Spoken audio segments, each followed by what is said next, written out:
Ce comité de conciliation est l'instance d'intermédiation entre les acteurs professionnels de la production agricole de café-cacao.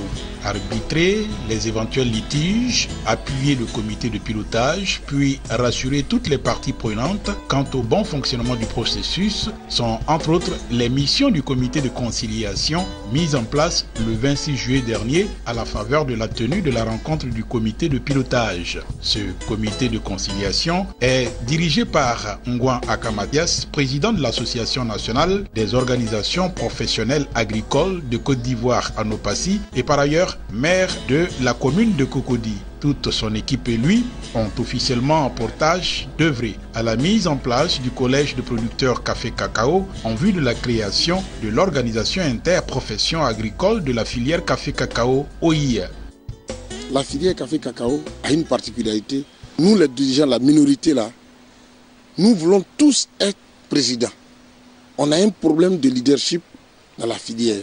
C'est ce qui nous a entraînés dans la situation que vous connaissez.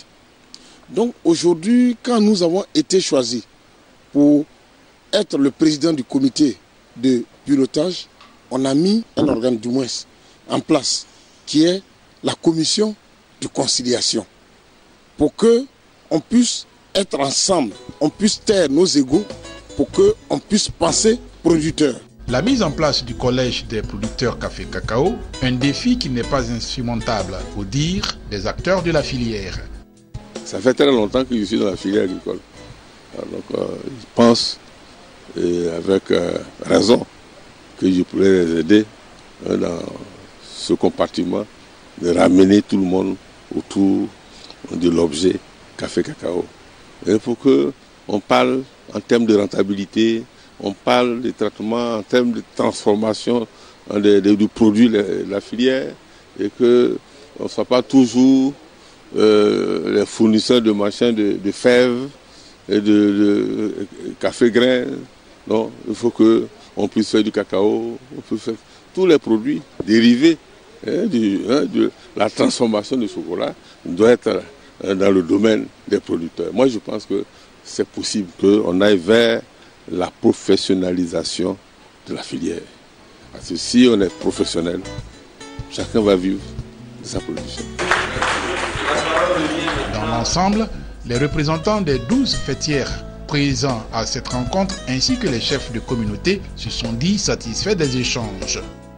Et dans la paix, c'est là qu'on peut avancer. Sans la paix, on ne pouvait pas avancer. Nos frères qui sont fâchés, on va approcher de eux pour leur demander pardon pour qu'ensemble, on trouve la solution pour que nous tous, on mène dans le même bateau pour arriver où on va. Cette rencontre nous va tellement droit au but, nous qui sommes les productrices, parce qu'il faut quelqu'un de l'amont pour qu'on puisse nous exprimer et puis prendre aussi nos préoccupations en charge. On a vu aujourd'hui que ce qui est passé, mais c'est un renouveau qu'on commence et je pense qu'ensemble on aura une entente. Il faut se dire que dans la filière, il y a trop de choses, trop de palabres. Alors les gens, on a demandé à ce qu'on se mette ensemble pour demander pardon à tout le monde, pour dire que celui qui sait qu'il a un parent producteur qui souffre autant, pour 1000 francs, un producteur peut mourir. Alors nous devons nous mettre ensemble. Rappelons qu'en dépit de l'ordonnance du gouvernement ivoirien régissant les organisations interprofessionnelles agricoles, les filières agricoles ont eu du mal à se constituer en OIA et cette fois, le train semble avoir pris un bon départ.